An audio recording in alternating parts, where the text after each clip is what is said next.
এই অনুষ্ঠানটি শ্রোতাদের জীবন গল্প ভিত্তিক অনুষ্ঠান। এই অনুষ্ঠানে শ্রোতারা স্বেচ্ছায় নিজেদের জীবনের গল্প বলেন।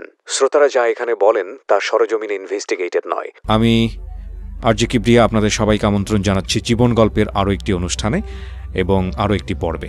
আমি কথা বাড়াবো না, শুরুতেই আমার সঙ্গে যিনি আছেন তার সঙ্গে একটু পরিচিত হব। কি নাম আপনার? সুমা আক্তার। সুমা আক্তার। বয়স কত? 30-এর উপরে হবে। 30-এর উপরে হবে। জন্ম জেলা কোথায় আপনার? আমি ঢাকা মানিকনগরে জন্মগ্রহণ করছি। আচ্ছা, শুরু করেন আপনার জীবনের গল্প। ছোট করে হলো আমরা একটু জানার চেষ্টা করি। জি প্লিজ। আমার বাবা টিকাতলি চাকরি করতো ওইখানে প্রেস কোম্পানিতে। তো উনি ছোটকাল থেকে আমরা মানে ঢাকায় জন্ম হয়েছি। আমরা 3 ভাই বোন, বড় ভাই, এরপর আমি আর একটা বোন আছে। আচ্ছা। আর মাকে নিয়ে আমরা ঢাকায় মানিকনগরে থাকতাম। আচ্ছা। তো আমিও মোটামুটি পড়াশোনা করছি, আর ভাইয়াও অনার্স মাস্টার্স করছে, বোনটাও বদরুন্নেসা থেকে অনার্স করছে। জি। তো এই অবস্থা। তো মা মারা গেছে 3 মাস হইল। নবাবগঞ্জে আমাদের বাড়ি। ওকে ওকে। আপনি ভাই বোনদের মধ্যে কততম? দ্বিতীয়। বড় ভাই আমি, এরপর আমার বোন। ঠিক আছে। এরপর নবাবগঞ্জ আমাদের বাড়ি। ওইখানে আব্বা 5 শতক জমি রাখছে, ওইখানে আমরা ছোটখাটো একটা বাড়ি করছি আর কি। আচ্ছা। সারা জীবন বাবা তো কষ্ট করেই আমাদেরকে মানে মোটামুটি নিম্ন মধ্যবিত্ত পরিবার বলা চলে। জি। তারপর এখন ওইখানেই ছিলাম। পরে মা মারা গেছে। আমি, আমার বড় ভাই, আমার বোন, আমরা সবাই ঢাকায় থাকতাম, মানে মগবাজারে থাকতাম। আমি ম্যাট্রিক পাস করছি ডেমরা মাতোয়ালি স্কুল থেকে। এরপর ওইখান থেকে করার পরে আর.কে চৌধুরী ডিগ্রি কলেজে ভর্তি হয়েছিলাম ইন্টারমিডিয়েট পড়ার জন্য। আচ্ছা। তো ওইখানে পড়ার জন্য ভর্তি হয়েছিলাম। পরে এরপরে একটু দিনের বুঝ চলে আসলো। তখন তো দিন বুঝি নাই, পর্দা করতাম না। তো দিনের বুঝ আসলো পরে আমি বাংলা পড়াশোনা ছেড়ে দিয়ে ভাবলাম যে এখন আর বাংলা পড়াশোনা করে কি করব। মাদ্রাসায় ভর্তি হই হেফজো করার জন্য। আচ্ছা। যদি হেফজোটা কমপ্লিট করতে পারি তাহলে আলেম পড়বো। ইন্টার করার পরে আপনি হাফেজ হওয়ার জন্য ভর্তি হয়েছেন? হ্যাঁ, মানে দিল এমন চাইছিল, মানে তখন একদম পর্দায় চলে আসছি। মাশাআল্লাহ। আগে তো হাঁটু পর্যন্ত চুল ছিল, চুল সাইরা রাস্তা দিয়ে লিপস্টিক দিয়ে হাঁটতাম, মানে খুব অন্যরকম। আচ্ছা, মানে পুরো একটা রিভার্স লাইফ বলা যায়। হ্যাঁ, আগেকার তুলনায় একদম ছেলে বন্ধু মেয়ে বন্ধু নিয়ে ঘোরাঘুরি, মানে হাসা তামাশা, মানে যা আছে জীবনে। কেন আপনার এই পরিবর্তনটা হলো? মানে থাকে না যে হঠাৎ করে না দিনের প্রতি মানে একটা ভিতর থেকে যে আল্লাহ ভীরু আসলো ভিতর থেকে। কোনো ঘটনা আছে নাকি এমনিতেই? কোনো ঘটনাই নেই। ঠিক আছে। তো এরকম হওয়ার পরে ওই যে আমার ভাইয়া অনার্স কমপ্লিট করার পরে মানে 3 দিনের সময় লাগাইছিল জামাতে গিয়ে। তো ও আয়সা দিনের কথা বলতে বলতে এরকম আসলো দিলের ভিতরে। তো আসলে পরে বললাম যে না, এখন আর দুনিয়া না, আখিরাত। তো তখন আপনার বিয়ে হয়নি? না না। আচ্ছা। আখিরাত গুছানোর জন্য চেষ্টা করলাম, ভর্তি হইলাম মাদ্রাসায়। তো আমি আর জানি না, আমার বড় ভাই হচ্ছে আপনার দিল্লি রোডে চাকরি করে। ওই পাশে আবার ওর বাবা ইলেকট্রনিক্সের দোকানে চাকরি করতো। আচ্ছা। তো ওই যে মসজিদে বসে থাকতো, সময় লাগাইতো। তো ওই ভাইয়ার সাথে উনার একটু চলাফেরা উঠা বসা। আচ্ছা। এরপরে সে এভাবে জানতে পারে যে তার একটা বোন আছে, সানোয়ার ভাইয়ের একটা বোন আছে। তো ওনার মাকে দিয়ে 3 দিনের ওই যে মাস্তুরাত লাগায় না, ওইখানে আমাকে একটু টেকনিক করে নিয়ে আসলো যে ওনার মাকে দেখাবে আমাকে। দেখানোর জন্য। তো আমার শাশুড়ি এখানে দেখলো পরে সে আমার মানে খুবই মানে এই মেয়েই বিয়ে করাবে তার ছেলে দিয়া। আচ্ছা, মাশাআল্লাহ। তো এরকম 1 বছর আমি তো এখান থেকে চলে আসলাম, আমি তো আর জানি না ভিতরে তাদের কি ছিল। 1 বছর পরে ওর বাবা আমাকে ফোন দিছে একদিন। তো আমি তো তখন তো একদম পুরা দিনের উপর আমি তো কোনো ছেলের সাথে কথাই বলবো না। সে মানে আমার খুব জবরদস্ত করে কথা বললো। এভাবে করতে করতে আমার শাশুড়ির পরিচয় দিল যে ওই যে আপনি জামাতে গেছেন, আপনি যখন দেখছেন উনি আমার আম্মা।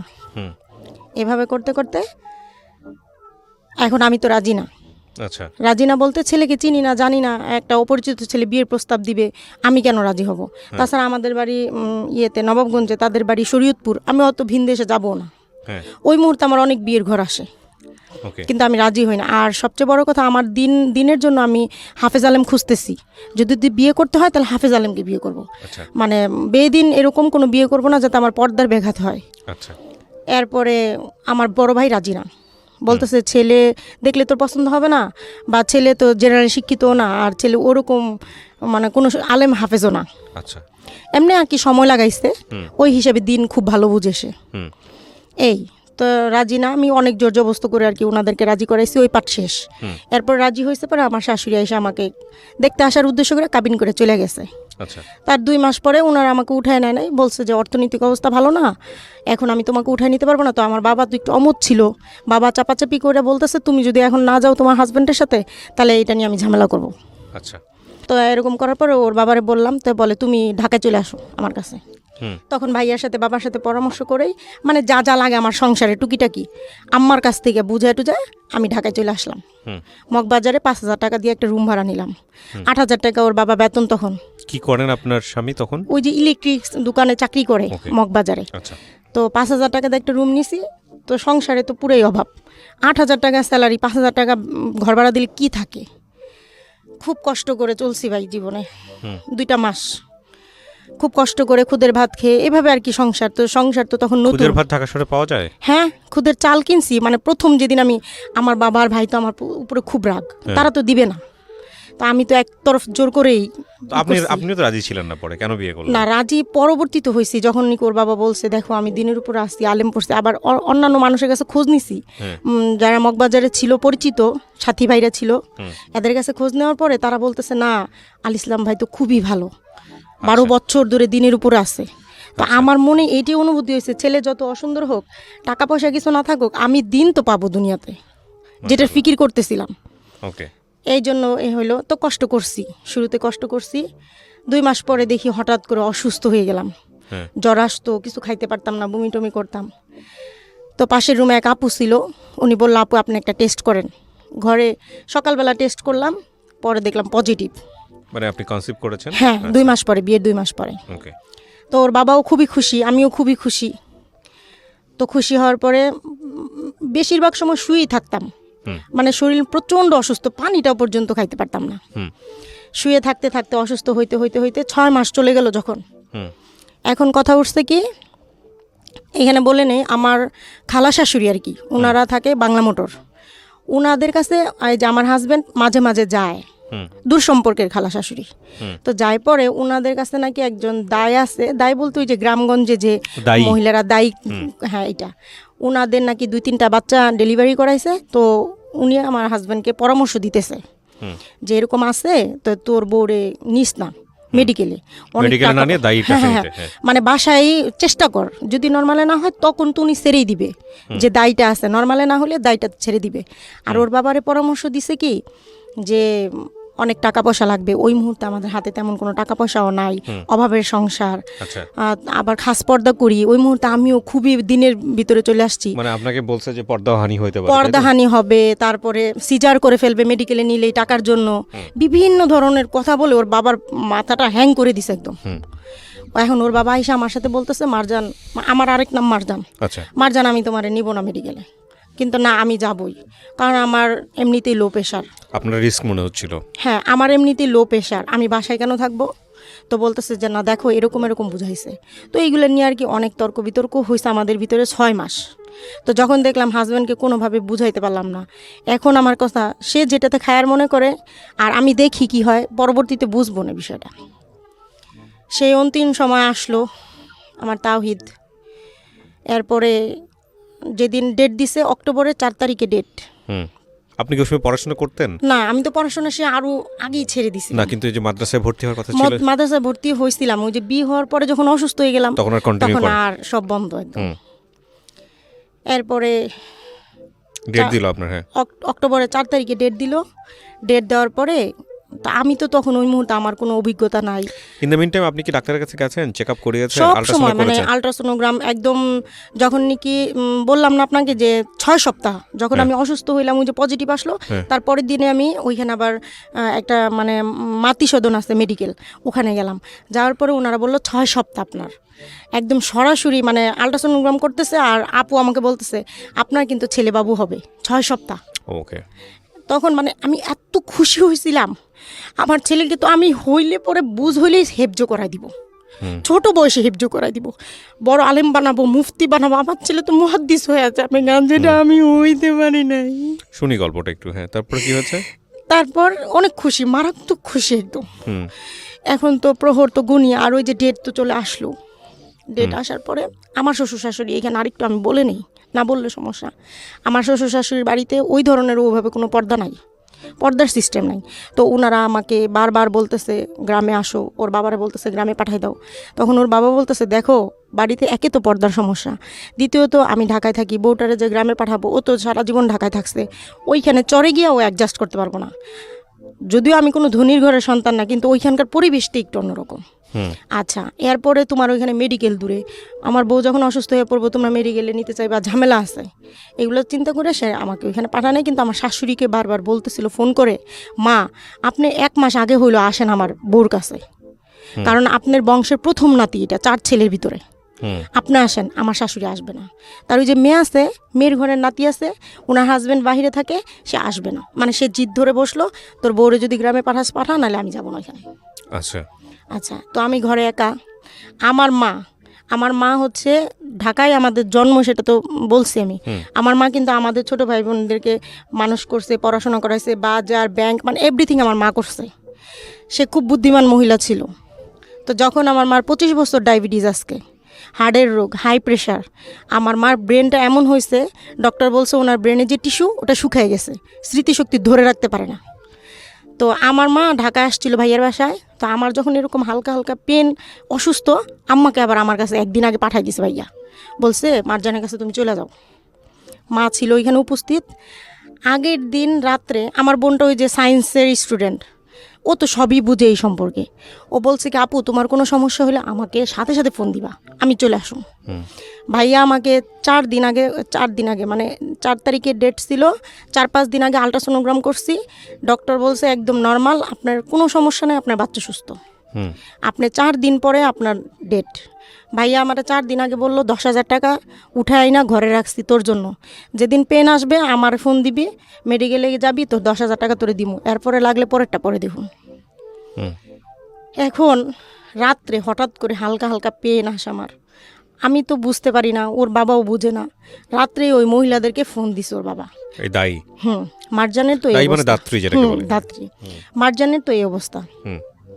ভালো কথা, এখন তারা আসছে, মানে সকালে আসছে, আমি তো বুঝি নাই যে এই পেন 4 দিনও থাকতে পারে, 5 দিনও থাকতে পারে। এখন তো আমার আরেকটা সেকেন্ড বেবি হয়েছে, এখন আমি বুঝি বিষয়গুলো কি। তো তারা আসলো, পরে আমাকে একটু চেক করলো, চেক করে ওর বাবাকে বললো, ওর বাবা বললো কি অবস্থা বলেন তোর, বলে হ্যাঁ আজকেই হয়ে যাবে, নর্মালি হয়ে যাবে, কোনো সমস্যা নাই, আপনি পাশের ঘরে চলে যান আর আমরা এখানে। তো একজন ধাত্রী, তার বয়স 35-40, আর একজন নার্স, তার বয়স 25 বা 30 এরকম হবে, তারা 2 জন। আর ঘরে আমার আম্মা, মা তো দাঁড়ায় রয়েছে, আমি কান্না করতেছি, মা আমাকে দেখতেছে, ধরতেছে। শুরু থেকে বলি, আমাকে সে করলো কি, প্রথমে 2টা ট্যাবলেট খাওয়াই দিল। ট্যাবলেট আমি জানি না যে কি ট্যাবলেট খাওয়াইছে, খাওয়াই দিল। এবং আগেই বলছিল একটা নারকেল তেলের বোতল আয়না রাখতে, সেটা আয়না রাখছি 1 বোতল। আচ্ছা, এরপরে ট্যাবলেট খাওয়াই দেওয়ার পরে সে আমাকে একটা ইঞ্জেকশন দিয়ে দিল। ইঞ্জেকশনও দেয় তারা? আচ্ছা, ইঞ্জেকশন দিয়ে দিল। আচ্ছা, দিয়ে দিল পরে 1 ঘন্টার মধ্যে আমার এমন অবস্থা হইলো, মানে ব্যথায় আমি তখন আর মানে ঘরে থাকতে পারতেছিলাম। ওকে, মানে পেইন বাড়ানোর জন্য পেইন। আচ্ছা হ্যাঁ, ইঞ্জেকশনটা দিয়ে দিছে। একটু পরে আমার হাজবেন্ডকে আমি ডাকাইছি, আমার আম্মাকে দিয়া আসছে। পরে মানে ব্যথা সহ্য করতে না পারে ওরে আমি জড়াই ধরছি রুমের ভিতরে। এখন বলে কি মারজান আমার সাইরা দাও, ওইখানে তো সবাই আছে, ওনারা 2 জন আছে, আম্মা আছে, আমি ওই রুমে থাকি, তুমি থাকো।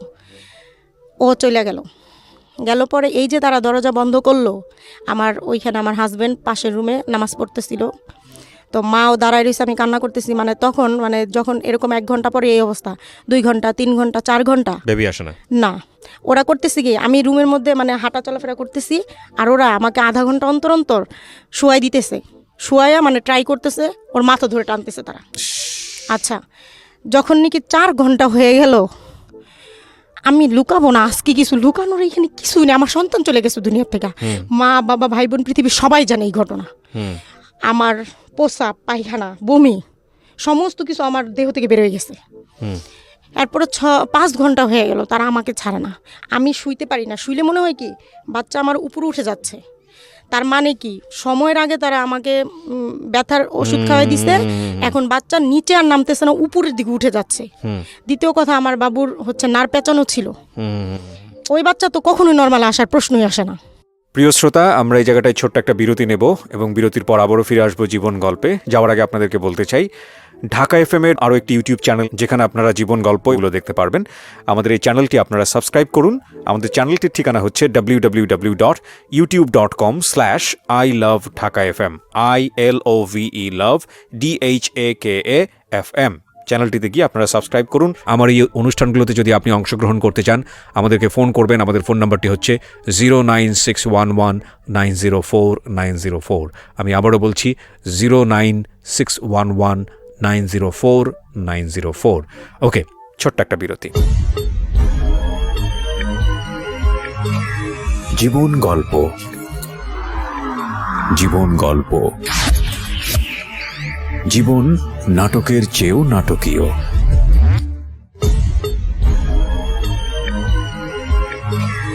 জীবন গল্প, জীবন গল্প, জীবন নাটকের চেয়েও নাটকীয়। Welcome back once again. প্রিয় শ্রোতা, আপনারা শুনছেন জীবন গল্প। আমি আরজে কিবরিয়া আপনার সঙ্গে রয়েছি।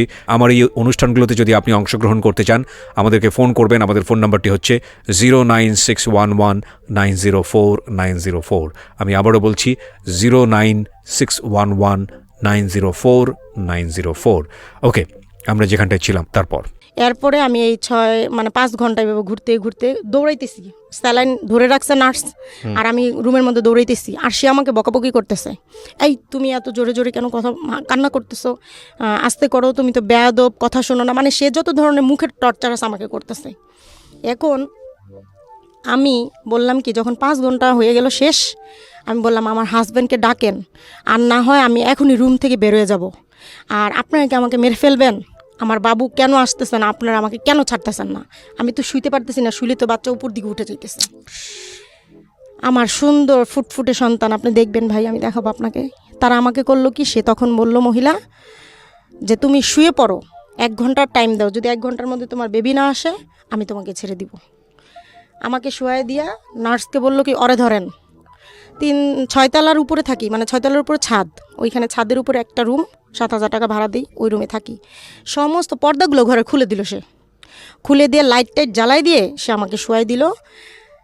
ওই মুহূর্তে দেখেন, সিজার করার আগে, সাইড কাটার আগে, যেটা 2টা করা হয় মেয়েদেরকে বর্তমানে, এই 2টা করার আগে গার্ডিয়ানের সিগনেচার নিয়ে তারপর করা হয়। ওরা আমার কোনো গার্ডিয়ানের সিগনেচার নেয় নাই এবং আমার অনুমতিও নেয় নাই।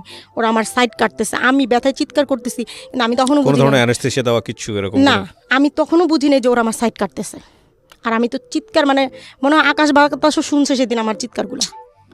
আচ্ছা, ওরা আমার সাইড কাটছে।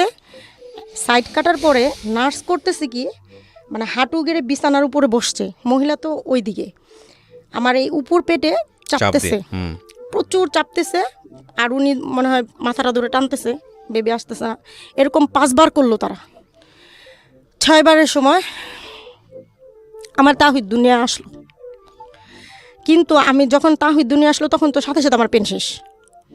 আমি শুধু আমার তাহিদের দিকে একবার তাকাইলাম, আমি দেখলাম কি ভাই জানেন, আমার তাহিদের একটা চোখ মানে বের হয়ে গেছে। আর একটু মনে হয় টানলে, ওই যে বিষয়টা হচ্ছে এভাবে টানতেছে, এভাবে টানতেছে, তো যেভাবে টানছে এই সাইডের চোখটা পুরা, এই সাইডের চোখটা, হ্যাঁ এইভাবে ছিল, এই সাইডের চোখটা পুরো উঠে আসছে টানার চোটে। এবং মাথাটা কি হয়েছে ভাইয়া, পুরো এরকম হয়ে গেছে, দেখেন এরকম বাঁকা হয়ে গেছে, মানে চোখও উঠে গেছে, মাথাটাও বাঁকা হয়ে গেছে। এখন আমি শুধু ওর দিকে তাকায় একবারই বললাম, তখন তো আমার পেন টেন কিছুই নেই, খালাম্মা আমার বাবুর চোখ এরকম কেন, মাথা এরকম কেন? বলে কি, আমি সব ঠিক করে দিতেছি, তুমি একটু চিন্তা করো না, আমার বাচ্চাটা কত কষ্ট করছে ভাই, কত কষ্ট করছে। এরপর আমার সন্তানটা আর কান্না করে না। ও বের হয়ে কান্না করেনি? না, দেখলাম কি ওর গলার মধ্যে নাড় পেঁচানো। গ্রামের মানুষেরা বলেন নারীপোতা সন্তান। এটা আমার মা আমাকে হওয়ার পরে বলছে, গ্রামের সবাই বলছে নারীপোতা সন্তানরা অনেক ভাগ্যবান হয় দুনিয়ায়, এটা মুরব্বীরা বলে থাকে। আমার সন্তানটার এই অবস্থা। তারপর তারা মহিলা আমাকে এই কথা বলার পরে সে নিয়ে নাটটার কেটে, আমি তো তাকাই আছি দেখি কি করতেছে। আর বারবার বলতেছি, খালাম্মা আমার বাবু কেন কান্না করতেছে না? আম্মু তো দাঁড়ায় আছে, চুপ করে কিছু বলে না। মারে বললো কি, চুলায় গরম পানি দেন। গরম পানিটা একটু কুসুম গরম হলো, নিয়ে আসলো হাঁড়িটা, ওইখানে শুধু ছেঁক দিতেছে আর তাহিদের চোখের মধ্যে এইভাবে চাপ দিতেছে, দিয়া চোখটা বসায় দিল, মাথার মধ্যে চাপ দিয়া মাথাটা একটু ঢুকাই দিল ভিতর দিয়ে। এবং আমার বাবু কান্না করতেছে না আধা ঘন্টা। বাচ্চা হওয়ার জন্মের 3 মিনিটের মধ্যে কান্না করতে হয়। কান্না না করলে ব্রেন অক্সিজেন পৌঁছে না, সেই ব্রেন আস্তে করে ড্যামেজ হতে থাকে। ট্রু। এটা তো এখন বুঝতে পারছি, তখন তো আর জানতাম না। কিন্তু এটা জানতাম বাচ্চা জন্মের পরে কান্না করে, কিন্তু সেটা তখন বারবার এই জন্য বলতেছিলাম আমার বাবু কেন কান্না করে না। এখন তাহিদকে সে থাপড়াইতেছে, লাইথাইতেছে, উষ্টাইতেছে, কি যে করতেছে আমার বাচ্চাটাকে, আমি শুধু দেখতেছি তাকায়া। কোনোভাবে কান্না করতেছে না। আধা ঘন্টা পরে এখন আমাকে সে বলতেছে ছেলে বাবুরা দেরি করে কান্না করে, তুমি চুপ থাকো, কোনো কথা বলবো না, যেহেতু তোমার বাবু আসছে। 1 ঘন্টার মধ্যে বলছি, আধা ঘন্টার মধ্যে বাবু আসছে, এখন কোনো কথা নাই, বাচ্চা কি করবো আমি করতেছি। সেই বাচ্চাকে যখন দেখলো কান্নাই করে না, আধা ঘন্টা পরে নল বের করলো, একটা নল বের করে ওর নাকের মধ্যে ঢুকাই দিয়ে দিল, ফু দিল। পরে সাথে সাথে আমার বাচ্চা চিৎকার দিয়ে কান্না করে দিল। বিষয়টা হয়েছে যখন আমি ঢাকা মেডিকেল নিছি, এখানেই বলে নেই, ঢাকা মেডিকেল গেছি, ওরা স্যার ডক্টর বলতেছে কিন্তু এই কান্নার এক্সপ্লানেশন আপনি পরে বুঝছেন জিনিসটা, তাই বলতে যাচ্ছেন। হ্যাঁ বলেন, স্টেপ বাই স্টেপ বলেন, তারপরে কি হয়েছে? আচ্ছা, এরপরে কান্না করলো, পরে সে আমাকে বলতেছে বাচ্চাটা তো একটু মানে অসুস্থ অসুস্থ বোধ মনে হইতেছে, তুমি ওরে নিয়ে একটু মেডিকেলে গিয়ে অক্সিজেনের ব্যবস্থা করো। এই ধাত্রী বলতেছে। হ্যাঁ, অক্সিজেন তো যখন কান্না করে নাই 5 মিনিটের মধ্যে অক্সিজেন দেওয়া দরকার, ওর তো ব্রেন ড্যামেজ হইতেছে অক্সিজেনের অভাবে। তো সে কেন আমাকে আধা ঘন্টা পরে বললো? যখন নাকি আধা ঘন্টা পরে পানি সরলো, পরে নাকের পানি সরলো, পরে কান্না করলো পরে এখন আমার বলতেছে আপনি ইয়া করেন, এখন আর নিতে হবে না, বাচ্চা তো কান্নাই করে ফেলছে। কিন্তু আধা ঘন্টায় তো আমার বাচ্চার পুরো বাম সাইড অবশ হয়ে গেছে, রক্ত তো চলাচলই করে নাই ব্রেনের ভিতরে, রক্ত সব জমাট বেঁধে গেছে রক্ত।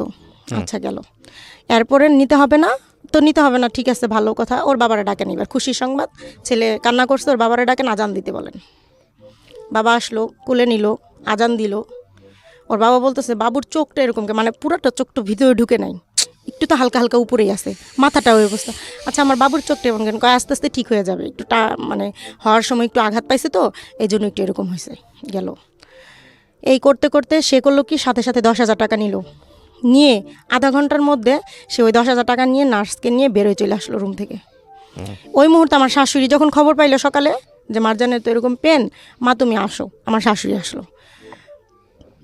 তো সন্ধ্যার সময় আসলো, মানে 3:30টার সময় আসলো আমার শাশুড়ি। তাওহিদ তো হয়েছে আরও আগেই।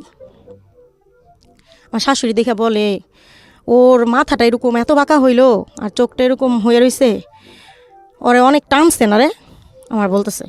আমাকে মা আমি তো এগুলো বুঝি না, কিন্তু এরকম এরকম ঘটনা ঘটছে। আচ্ছা যাক, নাতি তো কানতেই আছে, ভালোই থাক। দেখে তো সবার মন ভরছে। এখন আমারে তো ওরা সাইড কাটছে, আমি তো লড়তেও পারি না, চড়তেও পারি না। সন্ধ্যা থেকে দেখি আমার বাচ্চা কান্না করতেছে, আর আমার আর ওগুলো দেখে সহ্য হইতেছে না। আমি ওই সময় আমি কিভাবে একটা বাচ্চা কুলে করে নিয়ে বসে থাকি। তারপর আমি পা দুইটা এমনি ছড়াই দিয়া তাহিদিরে কুলে নিয়ে বসে রয়েছি, আর ও যে কান্না করে ওর মুখের দিকে তাকায় রয়েছি। ও যে কিভাবে কান্না করতেছে, ওর কান্না না, ও হচ্ছে খিচুনি হইতেছে ওর। ওই মাথায় আঘাত হওয়ার কারণে, রক্ত জমা যাওয়ার কারণে, যখন মানুষের ব্রেনে রক্ত জমা যায় তখন মানুষের খিচুনি হয়। ওর খিচুনি হচ্ছে ওই সন্ধ্যা থেকেই। আমি বুঝতে পারিনি, আমি ভাবছি বাচ্চা ঠান্ডার জন্য কাঁদতেছে। অক্টোবর মাসের 1 তারিখে হয়েছে, তো তখন তো ঠান্ডাই। এখন আমার শাশুড়ি কতক্ষণ নেই, আমি কতক্ষণ নেই, মানে এইভাবে অদল বদল করে নেই। নেওয়ার পরে সারাটা রাত এইভাবে গেল, এবং সে বুকের দুধও মুখে দিতেছে না, বুকের দুধ মুখে দিতেছে না। পানি দেওয়া নিষেধ বাচ্চাকে, 48 ঘন্টার মধ্যে পানি দিবেন না, বুকের দুধ খাওয়াবেন। 6 মাসের মধ্যে পানি দিবেন না, বুকের দুধ খাওয়াবেন। তো আমার বুকের দুধও নেয় না, এভাবেই করতেছে সে। করতে করতে ওনারা আমি রাত্র 12টার দিকে ফোন দিয়ে বললাম যে আমার বাবু তো কান্না করতেছে, এই অবস্থা। কয় মাথার মধ্যে কান্না করতেছে, মাথার মধ্যে খালি গরম ছ্যাঁক দাও, মানে গরম পানির মধ্যে যে তোমার যেমনি দেখা আসছি তেনা দিয়া দিবা আর ছ্যাঁকবা। আগের দিনের বাচ্চাদের এভাবে ছ্যাঁকা হইতো আর কি, নাভি ছ্যাঁকবা, মাথা ছ্যাঁকবা, এই ছ্যাঁকবা। কিন্তু আমার বাচ্চা তো সব ড্যামেজ হয়ে যেতেছে আস্তে আস্তে। হইতে হইতে সকাল 10টা, এই কিন্তু সারা রাত এভাবে বসেই বাচ্চা নিয়ে, আমার কোনো খাওয়া নাই, দাওয়া নাই, ঘুম নাই, কিছু নাই। এই আমি আর আমার শাশুড়ি বাচ্চা নিয়ে বসা। 10টার সময় ওর বাবা সকাল 9টার সময় বাসা থেকে বের হয়ে গেছে, অফিসে গেছে। বলছে আমি অফিসে গিয়া ছুটি নিয়ে আসি, তুমি একটু থাকো। 10টার সময় দেখলাম কি, এতক্ষণ কিন্তু এরকম হয় নাই। 10টার সময় দেখি আমার তাহিদের চোখগুলো উল্টে যাইতেছে, আর কোনো দুধও মুখে নেন। আমি তো একটু পরপর ট্রাই করতেছি, চোখগুলো উল্টে যাইতেছে। এমন চিৎকার দিয়ে কান্না শুরু করে দিলাম ঘরের মধ্যে। এরপর আমার শাশুড়িও কান্না করে দিল দেখা। ওর বাবারে ফোন দিয়ে বললাম কি তুমি একটু তাড়াতাড়ি আসো, আমার তাওহীদের অবস্থা ভালো না। ওর বাবা দৌড়ায় অফিস থেকে আসলো, আইসা তারপরে বাচ্চাটারে তাওয়ালের ভিতরে পেঁচাইয়া শাশুড়ির কোলে দিলাম, আর আমি কোনো রকম বোরকা পরলাম। হাঁটতে পারি না, কিছু করতে পারি না, এই শরীর নিয়ে সমস্ত শরীর ব্লিডিংয়ে ভিজা যাইতেছে একদিকে, আরেকদিকে বাচ্চার এই অবস্থা, আমি হাঁটতে পারি না, উঠতেও পারি না। এই বাচ্চা নিয়ে বেরোয় গেলাম রাস্তায়, গেলাম 8 দিন হসপিটালে। তারা দেখে বললো বাচ্চার তো অবস্থা ভালো না, আইসিইউ লাগবে, 50,000 টাকা ডোনেশন দেন, আর প্রতিদিন 10,000 টাকা। আমার ঘরে থাকে না 500 টাকা, আমি কোথেকে 50,000 টাকা ডোনেশন দিব? আমার কান্না কি দেখে দুনিয়ার ভিতরে। নিয়ে গেলাম কমিউনিটি হসপিটালে মগবাজার। ওইখানে এক পরিমল স্যার দেখে বলতেছে বাচ্চা তো মারাত্মক খিচুনি হইতেছে, এখন যদি না নিয়ে যান এই বাচ্চা তো বাঁচানো অসম্ভব, আপনি এইখানে ভর্তি করেন আইসিইউতে। তো আইসিইউতে কত লাগবে? 10,000 টাকা ডোনেশন দেন, আর প্রতিদিন 4,000 টাকা। ওটুকু তো সামর্থ্য নাই আমার। পরে স্যার বলতেছে যদি কিছু নাই করতে পারেন ঢাকা মেডিকেল চলে যান এখনই। এই বাচ্চারে কুলে করে নিয়ে ঢাকা মেডিকেল চলে গেলাম। ওর বাবা, আমি, আর আমার শাশুড়ি। আর আমার তাওহীদরে নিয়ে গেলাম, পরে দেখা মানে অক্সিজেন সাথে সাথে ওর নাকের মধ্যে ঢুকাই দিল। মানে ওইখানে বাহিরে একটা বেডের মতো থাকে, অসুস্থ বাচ্চারা ওইখানে আসলে অক্সিজেন লাগাই দেয়, সাথে সাথে অক্সিজেন লাগাই দিল। আমার তাওহীদ এমন করে কান্না করতেছে, আর আমি ওর 2 হাত এভাবে ধরে রাখছি, আর ও বেডের মধ্যে চিৎকার করতেছে, আর চটপট করতেছে, খিচুনি হইতেছে। আমার ছোট বোন দেখেন, ওই দিন ভাগ্যের কি পরিহাস, আমার ছোট বোনের ওই দিন সকালে পরীক্ষা ছিল, আমরা জানি না, ওর ফোন বন্ধ ছিল পরীক্ষার হলে। আমি সকাল থেকে ফোন করি, ওরে পাই না। তো ওইটা তো বলি না, ও তো রাত্রে আসছে, দেখে টেকে গেছে, বাসায় চলে গেছে। ওরে ফোন দিছি দুপুরে ফোন দিয়ে বলি দেখ এই অবস্থা। আমার ছোট বোন সব ফালাইয়া দৌড়ে গেল। এখন ওইখানে কোনো সিট নাই। ঢাকা মেডিকেলে প্রতিদিন হাজারো বাচ্চা এরকম ফেরত আসে, সিট পাওয়া যায় না আইসিইউর মধ্যে, বেড সংখ্যা কম। তারপরে ও আমার বোন করলো কি, ভিতরে চলে গেলো আইসিইউর ভিতরে, মানে কেউ যাইতে দেয় না ওরে। তো ও মানে একটু সাহসী, তো ও একদম দৌড়ে ভিতরে আইসিইউর ভিতরে রুমে ঢুকে গেছে। তো ওর সাথে সবাই চিল্লাচিল্লি শুরু করছে, এই আপনি আইসিইউর মধ্যে কেন ঢুকে গেছেন? বলতেছে দেখেন আমার বাবুর অবস্থা খুব খারাপ, আপনারা একটা ব্যবস্থা করেন। ডক্টরকে সাথে করে নিয়ে আমার কাছে আইসা পড়ছে। আর আমি তো কান্না করতেছি, মনে হয় ওইখানে ও না আসলে ওই মুহূর্তে আসলে ওর হায়াত আছে, কিন্তু আমি তো কান্না করতে করতে, বাবু তো আমার যাই ওই সময়। আসা পরে বলতেছে একটা বাচ্চাই একটা বেডই শুধু খালি আছে, আপনার এই বাচ্চাটার জন্য আল্লাহ এই বেডটা একটু আগে খালি হয়েছে, মানে আধা ঘন্টা আগে খালি হয়েছে, এখন আমরা ভর্তি নিতেছি। এই যে তাওহীদরে ভর্তি করে দিলাম, আমি খাস পর্দা করি, তাওহীদরে ভর্তি করলাম। এখন ওর বাবা আমাকে বলতেছে বাসায় চলে যাও, আমি আসি এইখানে, দেখবা একদিন আজকে রাতটা রাইখা কালকে সকালে ছাইড়িয়ে দিব। কিন্তু বাচ্চার যে কত বড় ক্ষতি, একদিনে তো ওই বাচ্চা বেরোর প্রশ্নই আসে না, কারণ ওই বাচ্চা বাঁচবেই না। আমি বাসায় চলে গেলাম, আমি আর আমার শাশুড়ি। আমার তো আর রাত্রে ঘুম আসে না ভাই, খুব স্বাভাবিক। সারা রাত কাঁদলাম বসা বসা, কাঁদতে কাঁদতে কাঁদতে সকালবেলা ওর বাবারে ফোন দিয়ে আমি এখনই আইতেছি, আমি তো কোনোভাবে আমি এখানে থাকবো না। কয় না তুমি আইবা না। আমি তো কাপড় চোপড় গুছাইয়া ব্যাগ ভর্তি করে রওনা দিয়ে দিলাম শাশুড়ি নিয়ে। আইসা দেখি সবাই ঢালাও বিছনা করে আইসিইউর বাইরে শুয়ে আছে। এই অবস্থা, আমিও বসে গেলাম রাস্তার মধ্যে। সন্তান ওইখানে মরে যেতেছে, আমি কি করব? ঘরে শুয়ে থাকবো? রাস্তার মধ্যে বসে গেলাম মাদুর বিছায়। এখন বিষয় হইতেছে ওর বাবা তো পড়াশোনা কম জানে, কম বুঝে, একটা ওষুধের নাম বলতে পারে না ঠিকমতো ইংলিশে, অজ্ঞ, কারোর সাথে কথাও ঠিকমতো কইতে পারে না। তো এখন সবই আমারই করা লাগে। এদিকে আমার শরীর অসুস্থ, ওদিকে আমার বাচ্চা মেডিকেলে, আমাকেই দৌড়াইতে হবে। গেলাম সকালে, যাই বললাম নার্সরে, বললাম আপা এক নজর আমার তাওহীদকে আপনি দেখতে দেন কি হালতে আছে। মানে এক রাত পরে, আমি তো রাত তো মেডিকেলে রেখে আসছি বাচ্চাকে। রুমের মধ্যে ঢুকছি ভাইয়া, রুমের মধ্যে ঢুকে শুধু আমার তাওহীদের দেখলাম, আমার তাওহীদ হা করে ঘুমাইতেছে, হা, চোখ দুইটা বন্ধ, হা করে ঘুমাইতেছে।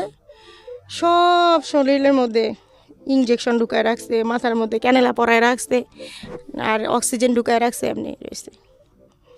আর সহ্য হইল না, ওখান থেকে বাইরে চিৎকার পরে কানলাম কতক্ষণ, কাইন্দা ওইখানে বসলাম, করলাম এই ছেলে যদি মইরা যায় এখান থেকে নিব, আর যদি বাচ্চা থাকে এখান থেকে নিব, কিন্তু আমারও তোমরা এই জায়গা থেকে কোথাও পাঠাতে পারবা না।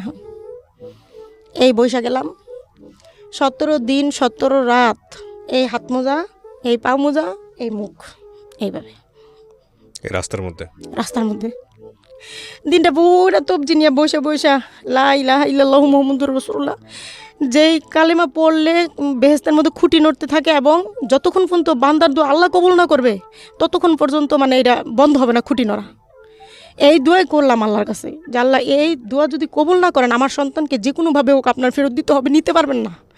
আমি আল্লাহর কাছে এইভাবে দোয়া করলাম, আমার সন্তানকে আপনি কোনো দিনই নিতে পারবেন না, যে কোনোভাবেই হোক আমার সন্তানকে আপনি ফেরত দিতে হবে। আমি মনে করি ও মারাই গেছে, কিন্তু ওরে আপনার জীবন ফিরে দিতেই হবে। আপনি আমার বাচ্চাকে নিতে পারবেন না। আমি রাস্তায় বসে আছি, আমি সারা পৃথিবীর সবচেয়ে বড় ভিখারি, আপনার কাছে ভিক্ষা চাই। আপনি পৃথিবী তৈরি করছেন, এরকম কোটি কোটি মানুষ তৈরি করছেন, আমার সন্তানের হায়াত দিতে 1 সেকেন্ড লাগবো না আপনার। এই আমার দোয়া, আর এই আমার তবজি জপা, এই আমার কান্না। এই প্রিয় শ্রোতা, আমরা এই জায়গাটায় ছোট্ট একটা বিরতি নেব এবং বিরতির পর আবারও ফিরে আসবো জীবন গল্পে। যাওয়ার আগে আপনাদেরকে বলতে চাই, ঢাকা FM এর আরও একটি ইউটিউব চ্যানেল যেখানে আপনারা জীবন গল্প এবং সিক্রেটস অনুষ্ঠানের ভিডিওগুলো দেখতে পারবেন। আমাদের এই চ্যানেলটি আপনারা সাবস্ক্রাইব করুন। আমাদের চ্যানেলটির ঠিকানা হচ্ছে www.youtube.com/ilovedhakafm ILOVE love DHAKAFM। চ্যানেলটিতে গিয়ে আপনারা সাবস্ক্রাইব করুন। আমার এই অনুষ্ঠানগুলোতে যদি আপনি অংশগ্রহণ করতে চান আমাদেরকে ফোন করবেন। আমাদের ফোন নাম্বারটি হচ্ছে 09611904904। আমি আবারও বলছি 09611904904। ওকে, ছোট্ট একটা বিরতি। জীবন গল্প, জীবন গল্প।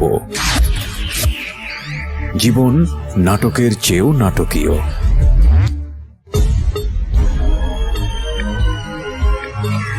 জীবন গল্প, জীবন গল্প। জীবন নাটকের চেয়েও নাটকীয়। Welcome back once again. প্রিয় শ্রোতা, আপনারা শুনছেন জীবন গল্প। আমি আরজে কিবরিয়া আপনার সঙ্গে রয়েছি। আমার এই অনুষ্ঠানগুলোতে যদি আপনি অংশগ্রহণ করতে চান আমাদেরকে ফোন করবেন। আমাদের ফোন নাম্বারটি হচ্ছে 09611904904। আমি আবারও বলছি 09611904904। ওকে, আমরা যেখানটায় ছিলাম তারপর। তো যখন নাকি ডাকে তো প্রতিদিন একবার করে দেখতে যাইতে হয়। তখন করি কি, হাত মোজা করি, পা মোজা খুলি, বোরখা খুলি, বড় হিজাব পরি, মাস্ক পরি আর হিজাব পরি। তো শরীরে তো কিছুই দেখা যায় না, এভাবে করে ঢুকি, বাচ্চাকে দেখে আসি আর কান্দি। রাত 2টা নাই 3টা নাই, ঘুম তো আর আসে না। আর একটা কথা হইতেছে, আমি দেখলাম বেডের উপরে বাচ্চাদেরকে শোয়ায় রাখে, মানে যখন ইঞ্জেকশন দিতে হয় ওরা মনে হয় সারাদিনে 2-1 বার বাচ্চাটাকে মানে সচেতন করে, অচেতন অবস্থা থেকে সচেতন করে। তো আমি একদিন দেখতেছি বাচ্চা একজন ধরে রাখছে, আরেকজন ইঞ্জেকশন পুশ করতেছে, বাচ্চা চিৎকার করতেছে, ছোট বাচ্চা না। তো এই 17 দিন আমার বাচ্চা বুকের দুধ খায় নাই, পানি খায় নাই, কিছুই খায় নাই, শুধু অক্সিজেনের উপরে। আর এই যে ওষুধ, হাতে কিন্তু একটা টাকাও নাই।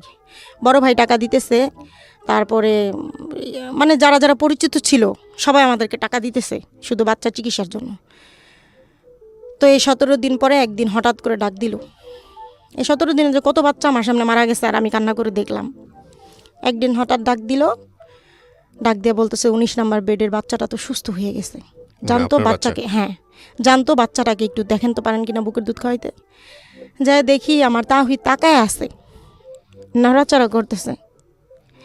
আমার যে কি খুশি লাগলো। আমি বললাম কি, আল্লাহ তুমি আমার দোয়া কবুল করছো, এখন তো আমার সন্তানকে আমি ঠিকই নিয়ে যাব। তো বুকের দুধ খাওয়ানো শুরু করলাম, ট্রাই করলাম, দেখি খাইতেছে না, মানে হইতেছে ওর। বললো কি দুপুরে আবার আসেন, মানে বুকের দুধ যদি ওরা টেনে না খাইতে পারে তাহলে ওই বাচ্চা আইসিইউ থেকে বের করবে না তারা। আচ্ছা। তো দুপুরে আবার গেলাম, তো দেখতেছি যে মানে খাইতেছে মাশাল্লাহ, একদম সুস্থ বাচ্চাদের মতো খাইতেছে। তো আমি বললাম পরে নার্সকে, সে নার্স বলতেছে যে এখন আপনার বাচ্চাকে নিয়ে যাইতে পারেন, সন্ধ্যার সময় আপনি আসবেন আবার। তো সন্ধ্যার সময় আমি আবার গেছি, যে সন্ধ্যার সময় তো আমি গুছাই ফেলছি ব্যাগটাই, সন্ধ্যার সময় বাবুকে নিয়ে আসবো। তো তারা বলতেছে আপনার বাচ্চার টেম্পারেচার বাইরে গেছে শরীরের, মানে জ্বর উঠছে শরীরে একটু, ওই যে হঠাৎ করে মনে হয় দুধ খাইছে না, এই জন্য মানে শরীরে টেম্পারেচারটা বাইরে গেছে ওর। আপনি এখন বাচ্চাকে নিতে পারবেন না, কালকে পর্যন্ত ওয়েট করতে হইব। আবার অশান্তি আমার শুরু হয়ে গেল। আমি তো ওইখানে ওই যে মসজিদ আছে মহিলাদের নামাজ পড়ার জায়গা, ওইখানে গিয়ে এই যে কান্নাকাটি, আমার কান্না দেখে যত মসজিদের ভিতরে মহিলারা ছিল নামাজের জন্য সবাই আমারে ঘিরে ধরছে, এবং মানে ওই জায়গায় ওই অবস্থা। ওইখানে 2 ঘন্টা থাকলাম, ওর বাবা আমারে খুঁজতে খুঁজতে নিয়ে আসলো খোঁজা থেকে। আয়না বলতেছে ধৈর্য ধরো। সে রাত আর ঘুমাই না, সকালবেলা আয়া এসে বলতেছে কি, মারজান তোর ছেলে সুস্থ হয়েছে, যা ছেলে নিয়ে বাসা যাইবার। খুশিতে রাস্তায় বের হইয়া একদম 2-3 হাজার টাকা সব কিনলাম, বাচ্চার পোশাক, মশারি, কি কি লাগবে এগুলা কিনা, তারপরে গিয়া বাচ্চাকে পড়ায়া টরাইয়া, কোনো পুরান জিনিস আর থাকবে না তার শরীরে, সুন্দর একদম পড়ায়া টরা তারপরে নিয়ে গেলাম। পরে ভাইয়া বলল কি 17 দিন তোর রুম তালা দেওয়া ছিল, নোংরা হয়ে আছে রুম, বাচ্চা নিয়ে আমার বাসা আয়, আমার কাছে থাক 1 রাত, তোর হাজব্যান্ড আর তোর শাশুড়ির বাসা পাঠাই দে, রুম পরিষ্কার করবে, তারপরে দিন তুই যাবি বাবু নিয়ে এখান থেকে। গেলাম ভাইয়ের বাসায়, তাহিদ না খালি কান্না করে, মুখের মধ্যে যখন দুধ দেই তখন একটু চুপ থাকে, দুধটা খোলায় দিলেই ও কান্না করে, আর শুধু যখন ঘুমে থাকে শুধু ঘুমে থাকে। ওই যে ওর ব্রেনে যন্ত্রণা হইতেছে মাথার মধ্যে। এই যে পরে তারপর দিন বাসা নিয়ে আসলাম। ওষুধ মাসে 8,000 টাকার ওষুধ লাগতো, আর থেরাপি ওগুলো তো দিতে পারতাম না। ওই ব্রেন ওই ঠিক করার জন্য থেরাপি দিতে হতো। ব্রেন ঠিক বলতে এমআরআই সিটি স্ক্যান করছি, তখন বলছে ব্রেনের এক সাইড অবশ হয়ে গেছে, ওর হচ্ছে খিঁচুনির জন্য কন্টিনিউ ওষুধ লাগবে, হয় এই ওষুধে কোনো একদিন খিঁচুনি বন্ধ হবে অথবা সারা জীবন থাকবে। তো মাসে 8,000 টাকার ওষুধ বাধায় দিছিল ওইটা। আর দ্বিতীয় হচ্ছে থেরাপির কথা বলছিল, আমি থেরাপি দিতে পারতাম না, কারণ টোটাল খরচ নিয়ে 20-25-30 হাজার টাকার মতো মাসে যাইতো, তো ওইটা তো আমার পক্ষে সম্ভব না। কিন্তু এই 8,000 টাকার জন্য মানুষের কাছে ধার বাকি হাত পাতা ভিক্ষা করা A to Z করছি, আপনার কাছে আসার অনেক চেষ্টা করছি, আমি ব্যর্থ, আপনাকে অনেকবার ইনবক্সে মেসেজ করছি, হয় নাই কোনো কিছু। তো যাই হোক, ওই দিন ওষুধ ছিল না, মানে দেখা গেছে কি 2-3 দিন গ্যাপ হয়ে যেত ওষুধ আনতে, টাকা নাই। ওর বাবা মাসে 17-18 হাজার টাকা কামায় বা 16 হাজার টাকা কামায়, মানে অ্যাভারেজ এরকম। তো আমি ঘর ভাড়া দেই, আরেকটা বেবি আসলো, তুই যে আমার ছোটো আরেকটা বেবি আছে 2 বছরের, তাইলে আমি ওরে খাওয়াবো না, ওর ওষুধ খাওয়াবো না, সংসার চালাবো। ও বেঁচে ছিল কত বছর? 3 বছর। 3 বছর পর্যন্ত বেঁচে ছিল? এই 3 বছরে ও কি কথাবার্তা বলতো নাকি অটিস্টিক হয়ে গিয়েছে? মা গু সব মা গু। আচ্ছা, যখন ক্ষুধা লাগতো কান্না করতো, তো আমি কোলে নিতাম, খাওয়াইতাম, কান্না বন্ধ হয়ে যেত। আপনার এই এখন যে বাচ্চাটা আছে, বাচ্চার বয়স কত? এই বাচ্চার বয়স 2 বছর। ওর আচরণ আর এর আচরণের মধ্যে নিশ্চয়ই পার্থক্য ছিল। ও তো সুস্থ আর ও তো অসুস্থ। সেটাই বলছি, তো ও তার মানে অটিস্টিক হয়ে গিয়েছে। হ্যাঁ, ও মানে ও হচ্ছে ডাউন সিনড্রোমের বেবি হচ্ছে না ভাইয়া, ডাউন সিনড্রোমের বেবি হইতেছে রক্ত থেকে যে জন্মগত প্রতিবন্ধী, আর ও হচ্ছে ওই সিনড্রোমের বেবি, মাথায় আঘাত লাগার কারণে জন্মের সময় যে বাচ্চাদের মাথায় আঘাত হয় ওই বাচ্চাগুলো এরকম, ওইটাও এক ধরনের প্রতিবন্ধী। মানে ওই যে ব্রেনটা এক সাইডে ড্যামেজ হয়েছে, ওই কাজটা তো আপনার এই হাতটা তো লড়বে না, ওর হাত নড়তো না, হাত নড়তো, পা নড়তো, যেগুলো আমার মানে ওর আই কন্ট্যাক্ট ছিল না। ওর আইটা কি ঠিক হয়েছিল পরবর্তীতে? হ্যাঁ, চোখ টোক একদম সমান হয়ে গেছিল, সব ঠিক হয়েছিল, কিন্তু ওর আই কন্ট্যাক্ট ছিল না। এই জন্য বলছে থেরাপি দিতে, ওই যে ওটা আপনারা পারেন নাই। আমরা তো পুরোপুরি পারিনি থেরাপি দিতে। মারা গেল কিভাবে? হ্যাঁ, ওই যে ওষুধ, যখন ওষুধ শেষ হয়ে যেত 2 দিন 3 দিন চলে যেত, আর খিচুনিটা তখন উঠে যেত, খিচুনিটা উঠে গেলেই মানে ওর অবস্থা নাজেহাল হয়ে যেত। যেদিন এরকম হলো দেখেন, সুস্থ একদম সুস্থ, ও যেদিন এরকম হলো দুপুর থেকে একটু একটু জ্বর, সন্ধ্যার সময় দেখি ফুললি জ্বর, ওষুধ নাই ওই দিন আমার। এরপরে ওর বাবা একজনের কাছ থেকে 1,000 টাকা ধার করে ওষুধ আনলো, 1 পাতা ওষুধ 1,000 টাকা, আরও অনেক তো ওষুধ দিছে, তো ওইটাই খিচুনির এক নম্বর ওষুধ আর কি। ওই ওষুধটা রাত্রে খাওয়াইলাম, রাত বাড়তে বাড়তে ওর জ্বরও বাড়ে, ও এবং মুখে কিছু দেয় না, মানে খাবার দিলে খায় না, বাড়তে বাড়তে 2টা বাজে গেল। 2টার সময় দেখি মানে ওই যে স্যালাইনের উপরে রাখছি শুধু, মানে স্যালাইন খাওয়াইতেছি, মানে কিছু খায় না সে, আর জ্বর খিচুনি আর কিছু খায় না, দিলাম স্যালাইন, দিতে 2টার সময় দেখি নাক দিয়া মুখ দিয়া মানে এমনভাবে বের হইলো ওগুলা, পেটের মধ্যে তো কিছু নাই, খালি স্যালাইনই, সমস্ত পানি বের হয়ে গেল। আর একটু পরপর 1 মিনিট পরপর ঝাঁকি দিতেছে, চকুলটা যাইতেছে, আর মানে আমাশার মতো হাগু হইতেছে, অল্প অল্প রক্ত আসতেছে হাগু দিয়ে। এখন রাত 2টার সময় আর সহ্য হইতেছে না আমার। ওর বাবারে বললাম কি, এখনই তুমি আমার নিয়ে হসপিটালে চলো। ওর বাবা বললো কি, দেখো ছোটো মেয়েটা তো এখানে ঘুমাইতেছে, এখন বাজে সাভারে রাত 2টা, আমাদের বিকাশে মাত্র 300 টাকা ওর বাবার মোবাইলে, আমার হাতে 1 টাকা নাই, ঘরে একটা 4 আনা পয়সা নাই যে আমি ওরে নিয়ে বেরোয় আর কোথাও যাব। বাবা বলে কি, সকাল হোক মারজান, এরপরে ওরে নিয়ে মেডিকেলে যাইও। সকাল হইলো, আমি তো আর ঘুমাই না, পোলা নিয়ে বসেই আছি। সকালবেলা মেডিকেল গেলাম, কোথায় গেলাম, নিউরোসায়েন্সে। কারণ খিচুনির মেন ওষুধ হইতেছে নিউরোসায়েন্সে ব্রেনের। গেলাম পরে সে বলল সিট খালি নাই, বাচ্চা মারাত্মক, নিয়ে যান শিশু হসপিটালে। আমি কি ঢাকা মেডিকেল নিব? কয় না, আগে শিশু হসপিটালে যান। ওই তখনই যদি বাচ্চাটা ওর মানে অক্সিজেন দিত আর স্যালাইন দিয়ে দিত শরীরে, ওর কিন্তু স্যালাইন অক্সিজেন দুটোটারই ঘাটতি হয়েছে। খিচুনি হইলে কিন্তু অক্সিজেন থাকে না শরীরে, তখনই কিন্তু আমার বাচ্চাটা একটু দাঁড়া হয়ে যায়। শিশু হসপিটাল থেকে দেখা ছেড়ে দিল, বললো আমাদের এখানে সিট নাই, নিউরোসায়েন্সে সিট নাই, শিশু হসপিটালে সিট নেই, ঢাকা মেডিকেল নিয়ে যান। ঢাকা মেডিকেল নিতে নিতে বেলা 2:30 গেলাম পরে সে বলতেছে বাচ্চার পালস নাই। অথচ বাচ্চা কিন্তু নড়তেছে সকাল থেকে, সবই ঠিক ছিল। ওই দৌড়াদৌড়ি করতে করতে ওর পালস চলে গেছে। পালস নাই, বাচ্চার অবস্থা নাজেহাল। আইসিইউর ভিতরে নেন, আইসিইউতে নেন। ঠিক আছে, আইসিইউতে নেন। আইসিইউতে সিট খালি নাই, ইয়েতে নিয়ে যান, প্রাইভেটে নেন। আমি কই মইরা গেলে এখনই মইরা যাবো, কিন্তু আমি প্রাইভেটে করতে গেনি মরে। যে মানুষ আমি 1000 টাকার ওষুধ কিনতে পারি না, সে মানুষ আমি কীভাবে প্রাইভেটে নি মরে। এরপরে সেই বাচ্চাটা স্যালাইন দিল, ওইখানে 2-3টা ডক্টর চলে আসলো, স্যালাইন ট্যালাইন দিয়ে সব কিছু দিল। দেখলাম কি তাহিদের পালস ফিরে আসছে। ফিরে আসলো পরে আমি তো তখন আমি একদম শান্তি যে আমার বাচ্চার পালস ফিরে আসছে, এখন আর কোনো সমস্যা নাই। ডাক্তার বলতেছে আপনার বাচ্চার পালস ফিরে আসছে, যান একটা জ্বরটা যদি কমে তাহলে আপনার বাচ্চা সুস্থ, যাই একটা ডোজ নিয়ে আসেন। গেলাম ডোজটা আনতে, মানে 1 মিনিটও সময় হয় নাই। পাশে আপুরে বললাম কি, আপু তাহিদের দিকে একটু তাকাই থাকবেন, দেখবেন ও কী করে, আমি শুধু ওষুধটা নিয়ে আসি। ওই সিট থেকে মনে হয় 2 মিনিট গেছি, যা ওষুধটা আনছি শুধু, আয়সা দেখি স্যার আমার বাচ্চার বুকটা চাপতেছে ইচ্ছা মতো। ওই হ্যাঁ পাশের ওই আপু, মানে ও যখন ওর খিচুনি এমনি ঝাঁকি দিয়ে ওর দুমটা চলে গেছে, তখন ওই আপু তো ও তো নড়তেছিল, কান্না করতেছিল, তো একটা বাচ্চার কান্না বন্ধ হয়ে গেছে, সবই বন্ধ হয়ে গেছে। ওই আপু দেখে বুঝে ফেলাইছে, ডক্টরকে ডেকে আনছে, আমাকে না ডাইকে। এরপরে ডাক্তার এরকম করতেছে, আমি আসছি, আইসা আমি তো ওরে দেখে আমি একটা চিৎকার দিছি খালি ওই জায়গার মধ্যে দিয়ে, আমি ফ্লোরে পড়ে গেছি। পড়ে আমি আপু না আমার দেখে কান্না করে দিছে। উনার কান্নাটা দেখে আমার দিলটার মধ্যে মোচড় দিয়ে দিছে। আমি ডাক্তারের পাও 2টা ধরে বসে আসছিলাম, জানেন না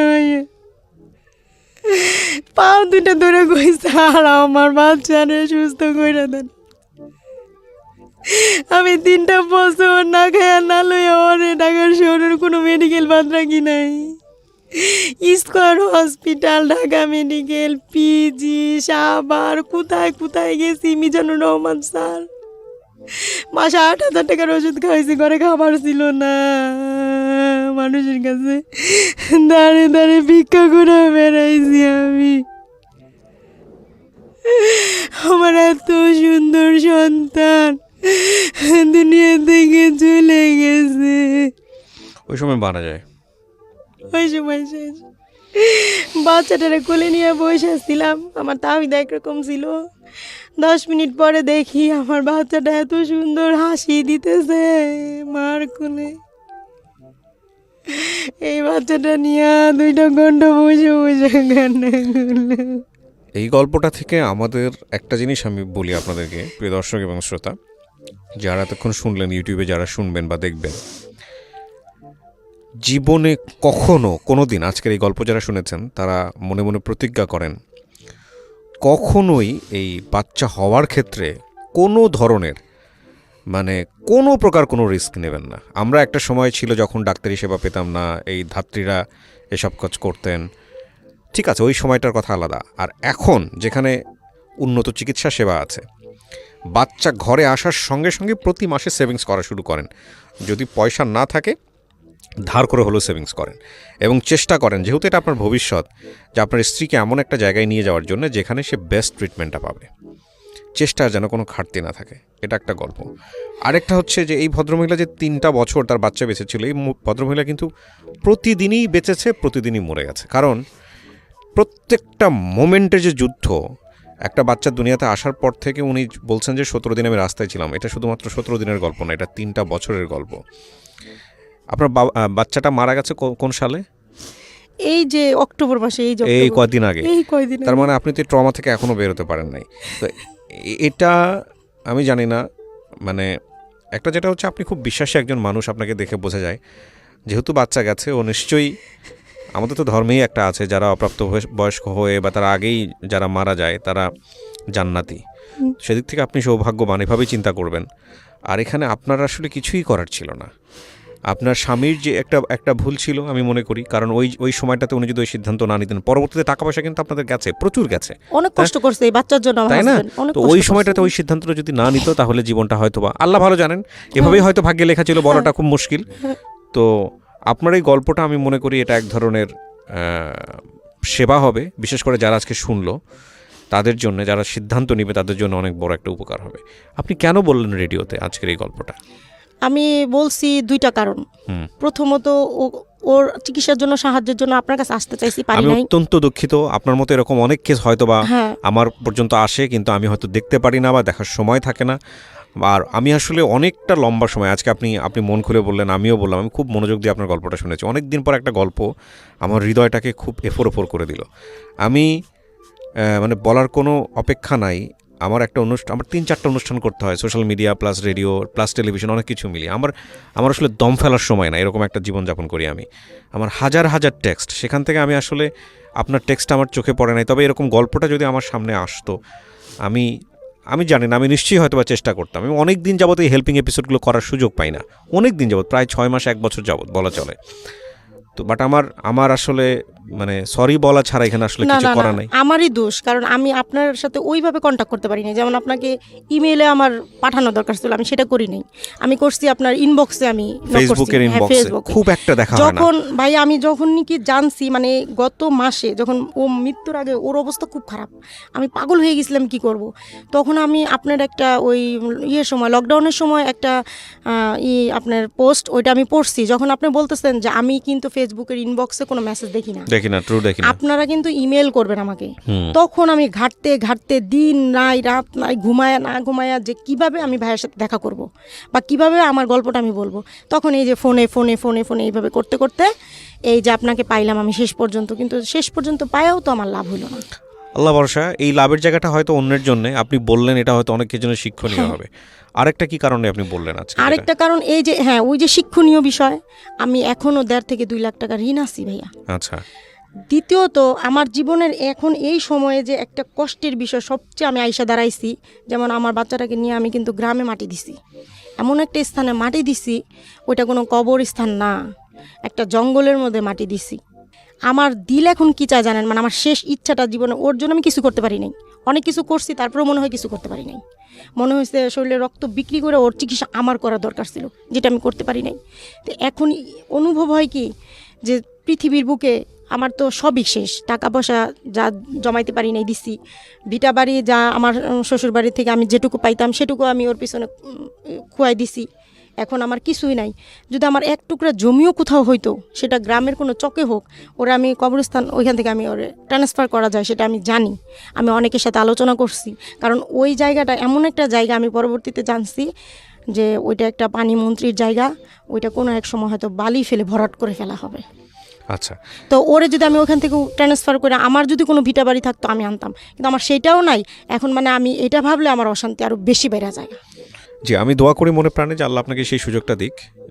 এবং মূল কথাটা হচ্ছে যে আপনার এই গল্প শুনে যদি কেউ আপনার দিকে সহযোগিতার হাত বাড়ায়, সেটা নিঃসন্দেহে একটা বড় উপকার হবে আপনার জন্যে। আর আমি মনে করি যে মানে আপনি বেশি বেশি করে দোয়া করবেন। মায়ের দোয়াটাই তো সন্তানের জন্য সবচেয়ে বড় কাম্য।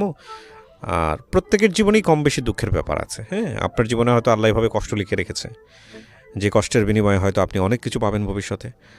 আমাদের জীবনের কষ্টটা হয়তো অন্যরকম। প্রত্যেকের জীবনেই কষ্ট আছে। হ্যাঁ, কোনো মানুষই পৃথিবীতে কষ্ট ছাড়ে না, কোনো মানুষই না। এবং কোনো মানুষই একেবারে নিখাত সুখী মানুষ না, অসম্ভব, পৃথিবীতে কেউ নাই। হ্যাঁ, আপনার কষ্ট আপনার বেবিকে নিয়ে, আরেকজনের কষ্ট হয়তো বেবি হচ্ছে না সেটা নিয়ে, আরেকজনের কষ্ট হয়তো বেবি আছে কিন্তু নিজের মতো করে মানুষ করতে পারছে না সেই জন্যে, আরেকজনের কষ্ট হয়তো বা অর্থবিত্ত সম্পদ সমস্ত কিছু আছে। আপনার যেরকম অর্থের অভাব, তার প্রচুর অর্থ আছে, কিন্তু সেই অর্থ তাকে অনর্থের জীবন দিয়ে দিয়েছে। সুতরাং কেউই আমরা সুখী না। তো সৃষ্টিকর্তার দিকে যারা বিশ্বাসী তারা ধাবিত হচ্ছে, ওখানেই সুখ। আপনি যে কোনো অবস্থায় সৃষ্টিকর্তার উপরে তাওয়াক্কাল করেন, এবং তাওয়াক্কাল তো আল্লাহ, আমরা সবসময় যেন সেই কাজটাই করতে পারি। আমি অনেক কৃতজ্ঞতা জানাই যে আপনি কষ্ট করে হলেও আজকে এসছেন। আপনার এই গল্পটা আজকে অনেকের হৃদয় ভেঙে দেবে, এবং আমি বিশ্বাস করি এই গল্পটা অনেককে সঠিক সিদ্ধান্ত নিতে শেখাবে। প্রিয় শ্রোতা, আজকের মতো এখানেই শেষ করছি।